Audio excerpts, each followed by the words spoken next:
बडगांव में by elections assembly हुआ था और इसके लिए हमें security forces, state police and हमें क्लोज कोऑर्डिनेशन पे इसको कंडक्ट करने के लिए डिटेल किया गया था ताकि ये स्मूथली कंडक्ट हो सके। और इसी दौरान सुबह 9:15 पे मुझे एक कॉल आया ऑफिसर इंचार्ज ITBP का, जो कि गुंडीपुरा और उटलीगाम पोलिंग स्टेशन का इंचार्ज था। तो उन्होंने मुझे ये बताया लगभग तकरीबन 500 के लोग जो कि स्टोन पेल्टर्स है उनके ऊपर भारी तादाद में पथराव कर रहा था और उनकी जान को थोड़ा प्रॉब्लम हो रहा था। तो उन्होंने मुझे बताया कि जितना जल्दी हो सके हमें इवैक्यूएट कीजिए यहाँ से।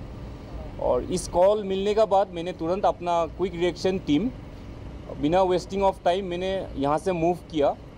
और जब मैं मूव कर रहा था गुंडीपुर की तरफ तो इस दौरान मुझे बहुत सारे रोड ब्लॉक्स एनकाउंटर करना पड़ा बीच में, जो मैंने क्लियर करते हुए आगे की तरफ बढ़ा। और तकरीबन आधे घंटे में मैं गुंडीपुरा पोलिंग स्टेशन पहुंचा। तो वहां पे मैंने देखा हालत काफ़ी ख़राब था और तकरीबन 400 से 500 लोग पथराव कर रहे थे, जो कि हमारे ऊपर भी पथराव हो रहा था। तो मैंने किसी तरह हालत को काबू किया। मैं अपने साथ 4 बंदों के साथ मैं पोलिंग स्टेशन के अंदर गया और वहाँ के अंदर की चीज़ों को जायज़ा लिया और ये इंश्योर किया कि सभी सेफ एंड सिक्योर है। और इसी दौरान गुंडीपुरा में मुझे तकरीबन 10:30 के आसपास अगेन सेम ITBP ऑफिसर जो कि उटलीगाम पोलिंग बूथ पे था, उनसे एक मुझे डिस्ट्रेस कॉल मिला और उन्होंने बताया तकरीबन 1200 लोग जो उनको घेर चुका है और उनके पोलिंग बूथ को जलाने का कोशिश कर रहा है पेट्रोल बम फेंक के। तो फिर मैंने बिना कुछ सोचे समझे, बिना टाइम वेस्ट करते हुए मैं आगे की तरफ बढ़ा, जो कि उटलीगाम तकरीबन गुंडीपुरा से 1.5 किलोमीटर के डिस्टेंस पे है। और इसी दौरान मुझे दोबारा रोड एंड ब्लॉक्स मिला, जो कि मैंने खोलते हुए आगे की तरफ बढ़ा।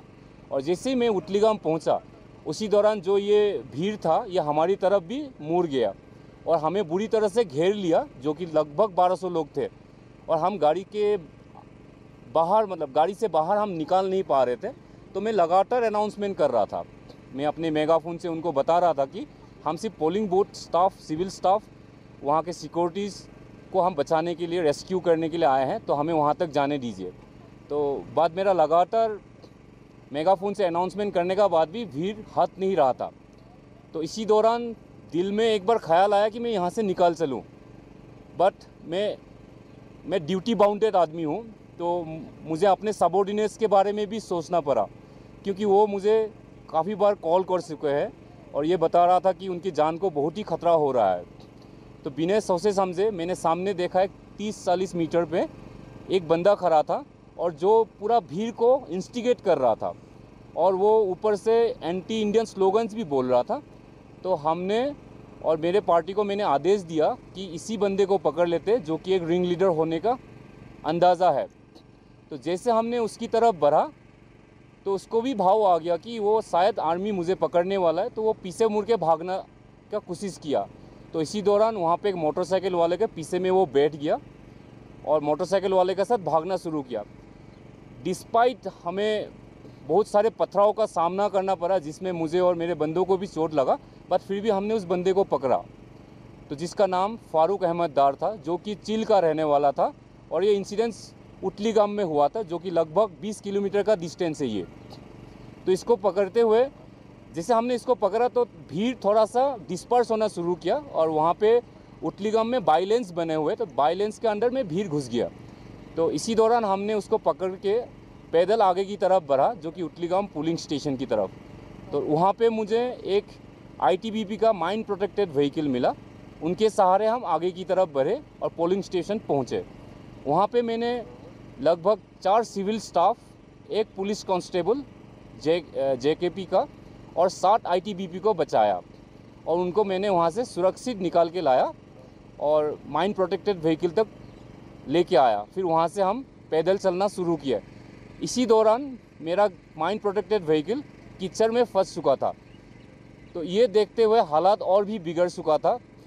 और वहाँ पे अनाउंसमेंट भी हुआ मस्जिद में कि अभी उसके बाद भीड़ और भी इकट्ठा होना शुरू हो गया। तो इसको देखते हुए मैंने अपनी टीम को बताया कि इस गाड़ी को यहाँ से तुरंत निकाला जाए, नहीं तो हालात काबू करना मुश्किल होगा। इसी दौरान मेरे कुछ बंदों ने ये भी बताया मुझे कि सर हम फायर खोलते हैं वरना आज हमें बच के निकालना मुश्किल हो सकता है। फिर भी मैंने इस चीज़ को काबू में रखा कि ताकि फायर ना खोले। फायर खोलते तो शायद कुछ हद से ज़्यादा हो सकता था, क्योंकि वहाँ पे बच्चे भी था और लड़कियाँ भी था, वोमेंस भी था। और मैं आपको ये भी यकीनन बता देता हूँ, जब हम उटलीगाम पहुँचे थे तो जो वो भीड़ था 1200 लोग, उनमें से लेडीज़ और बच्चे भी हमारा ऊपर बोल्डर्स फेंक रहे थे घरों के सट से। तो मैंने दोबारा अनाउंसमेंट किया वहाँ पे, तो मेरी अनाउंसमेंट का कोई भी असर नहीं हो रहा था। तो इसी दौरान मेरा दिमाग पे ये ख्याल आया कि इसको मैं बांध देता हूँ गाड़ी में, ताकि शायद भीड़ हट सके।